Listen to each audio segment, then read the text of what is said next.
Քվեարկություն, ձեր կներեք, պարոն Հակոբյան, ես դուք եք, դուք ձեր բակում չեք, կներեք արտահայտությանս համար ձեր քուչում չեք, խնդրում եմ մի քիչ չափավոր, ձեր արտահայտությունների մեջ էլ տենց փողոցային ես ձեր լեքսիկոնով մի քիչ զուսպ եղեք, քվեարկություն, դուք գիտեք, լավ, ժողովուրդ ջան, ասենք, ամեն ինչը պատվով կարելի ընդունել, էլի։ Նույնիկ, ասենք չենք նախ ասեմ, որ չզեկուցվող հարցերը ընդունվեցին։ Հարգելի գործընկերներ, ես հասկանում եմ, որ այն, այսպես ասած, այն տորիչելյան դատարկության մեջ ձեր օրակարգի, որ բան չունեք ասելու, իրականում, էլի, որ բան չունեք ասելու,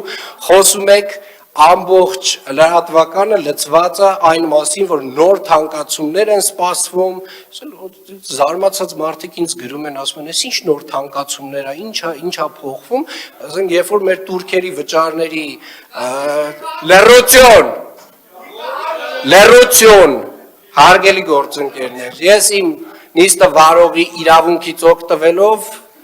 իմ արտահերտ ելույթից օգտվելով, ասում եմ այն ինչը, որ ճիշտ եմ համարում։ Եվ հետևապես խնդրում եմ այս տվայտանքների մեջ պետք չի ընկնել, նորմալ է ամեն